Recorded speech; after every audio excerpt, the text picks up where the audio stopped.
माँ के साथ छलावा। रात के 8 बजने को थे, इसीलिए मैंने अपने बैग से टिफ़िन निकाला और अपने विंडो सीट के पास बैठ गया। खाने का डब्बा खोलते ही उसकी खुशबू मेरे नाक को भा गई। आखिर मेरी माँ के हाथ के बनाए देसी घी के लड्डू जो थे और साथ में गोभी के पराठे, मेथी के पराठे, अचार, पुदीना की चटनी और दही थी। मैं खाने को देखकर खुश हो गया क्योंकि माँ ने सब मेरी पसंद की चीज़ें बनाकर जो दी थी और भूख भी जोरों से लग रही थी। तो मैंने पराठे का पहला निवाला थोड़ा तोड़कर मुंह में डालने ही वाला था कि मेरी नज़र सामने बैठी एक बुजुर्ग महिला पर गई जो कि काफ़ी देर से मुझे और मेरे खाने को देखी जा रही थी। वैसे तो मैं उन्हें काफ़ी देर से देख रहा था और ऐसा लग रहा था जैसे वह कुछ ढूंढ रही हो। उनकी आंखें परेशान होकर आने जाने वाले को ऐसे निहार रही थी मानो उनमें किसी अपने को ढूंढ रही हो। ऐसे तो पहनावे ओढ़ावे से ठीक ठाक गांव घर की महिला दिख रही थी। कुछ तो था जो शायद मेरी समझ में नहीं आ रहा था।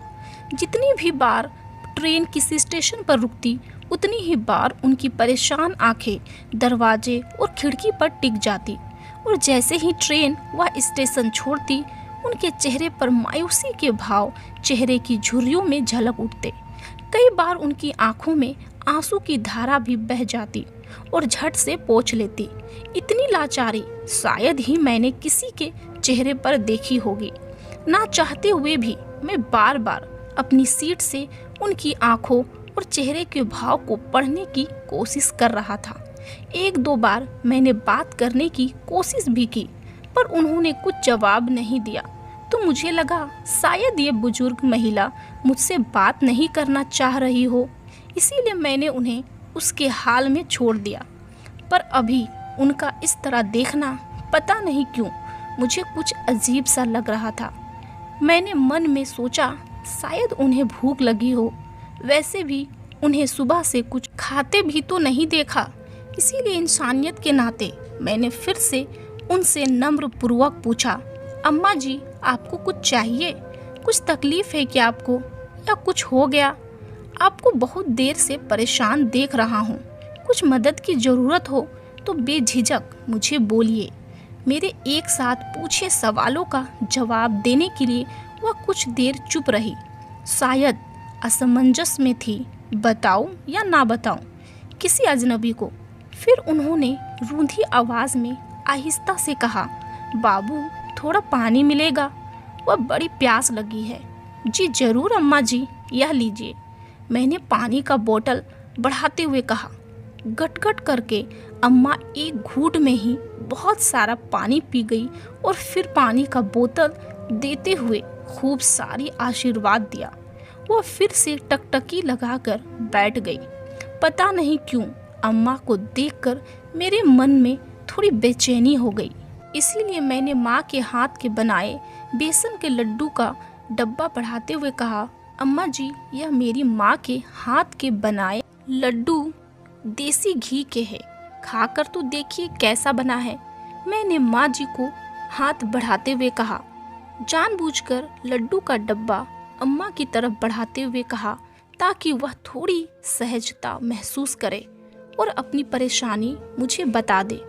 पहले तो उन्होंने लेने से इनकार कर दिया, पर मेरी जिद करने पर उन्होंने 2 लड्डू उठाए और छोटा छोटा टुकड़ा तोड़कर अपने मुंह में डालते हुए उनकी आंखों से झरझर आंसू बहने लगा।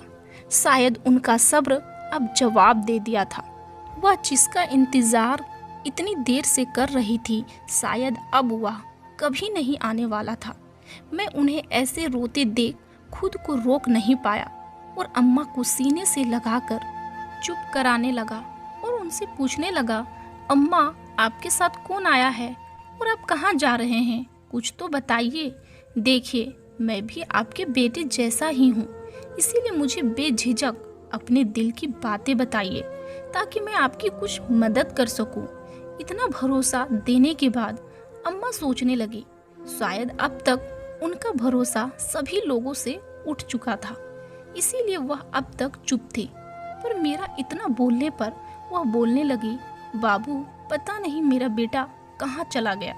मुझे यहाँ ट्रेन की सीट पर बैठाकर बोला, माँ मैं अभी आता हूँ, पानी का बोतल और खाने का सामान लेकर। पर अब तो सुबह से रात होने को है, अब तक लौट कर नहीं आया बाबू। अब हम कहाँ जाएंगे, हमको कुछ पता नहीं है बाबू। ऐसा कहकर अम्मा के शब्द हलक में ही अटक गए और वह फूट फूट कर रोने लगी।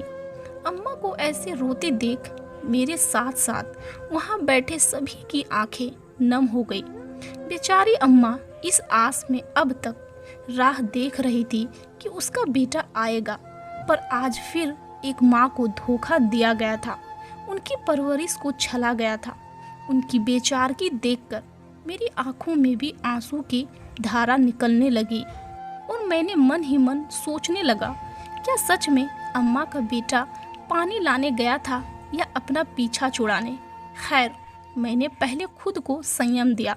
अम्मा से पूछा, आप शुरू से बताइए ताकि मैं आपके बेटे को ढूंढने में आपकी मदद कर सकूं। फिर मैंने कहा, क्या आपके पास कोई मोबाइल फ़ोन है या कोई एड्रेस है। माँ का जवाब नहीं आया। मैंने फिर पूछा, आप कौन से स्टेशन से बैठी थी और आपका बेटा कहाँ रहता है, आपके पास कोई टिकट है। हमें कुछ नहीं पता बाबू, इतना पढ़े लिखे नहीं हैं। अम्मा का जवाब सुनकर मैं थोड़ी देर के लिए बिल्कुल खामोश हो गया। मुझे कुछ समझ आने लगा, पर मैं भगवान से प्रार्थना कर रहा था कि जैसा मैं सोच रहा हूँ वैसा कुछ भी ना हो, और जैसा अम्मा सोच रही हो उनका बेटा आएगा, जरूर ट्रेन छूट गई होगी। मन को सकारात्मकता की तरफ तोड़कर मैंने फिर से अम्मा से पूछा, अम्मा आपके पति कहाँ हैं। मेरा ऐसा कहते ही अम्मा भावुक हो गई। फिर उन्होंने कहा, आज से 10 साल पहले रवि के बाबूजी का स्वर्गवास हो गया, तब से हम जयपुर में रहते हैं। बाबूजी की देहांत के बाद रवि हमें शहर ले आया, पर मेरी बहू को मेरा रहना धीरे धीरे अखरने लगा। वो आए दिन बेटा से झगड़ा करते रहती थी। उसके झगड़ा करने की वजह से बेटा भी बहू को सुनने लगा। पर कल सुबह बेटा बोला, माँ चलिए आपको तीर्थ यात्रा करा ले आता हूँ। हम बहुत खुश हुए कि मेरा बेटा मेरे बारे में सोचता है और तीर्थ यात्रा कराएगा। आज आने से पहले भी सब बढ़िया था। बेटे ने एक कोरा कागज पर हमारा अंगूठा भी लगवाया, इसीलिए हमको विश्वास है कि बाबू कि वह जरूर किसी मुसीबत में फंस गया होगा, वरना हमको ऐसे ना छोड़ता। मेरा बेटा बहुत अच्छा है। कहते कहते अम्मा का गला भर आया। मैंने अपनी तसल्ली के लिए अम्मा का सामान चेक किया। शायद अम्मा सही कह रही हो। सामान देखकर मुझे कहीं उनके बेटे का कोई सामान नहीं मिला तो सिर्फ एक बड़ी अटैची जिसमें अम्मा के सारे कपड़े थे और 500 रुपये थे, और एक टिकट था जिसमें सिर्फ अम्मा का नाम लिखा था। बस अब तक मुझे पूरा विश्वास हो गया कि अम्मा की बेटे ने अपनी माँ से पीछा छुड़ाने का सबसे अच्छा उपाय ढूंढा था। ऐसे बच्चों से माँ बाप बे औलाद ही रहे तो अच्छा है। कम से कम माँ बाप को यह दिन तो नहीं देखना पड़ेगा। शर्म आनी चाहिए ऐसे बच्चों को जो इस नीचता की हद को बिना किसी शर्म के कर जाते हैं। जिन्हें अपने ही माता पिता बोझ लगने लगते हैं, वह माता पिता जिन्होंने अपने खून के एक एक कतरे से उसे पाला पोसा, दुनिया में दूसरों के सामने आंखें मिलाने के काबिल बनाया, उसे ही दर दर की ठोकर खाने भेज दिया। हो क्या गया है इन बच्चों को, ऐसा कदम उठाने में जरा भी रूह नहीं कांपती।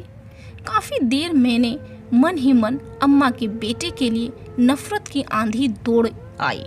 फिर मैंने अम्मा को अगला स्टेशन पर उतारकर पुलिस से उनकी गुमशुदगी की रिपोर्ट दर्ज कराया और वहां पास की वृद्धा आश्रम में पुलिस की मदद से उन्हें पहुंचाया, और वहां से निकलते वक्त अम्मा के हाथों में कुछ रुपये दिए और वादा किया कि हर छुट्टी में मैं आपसे मिलने आऊँगा।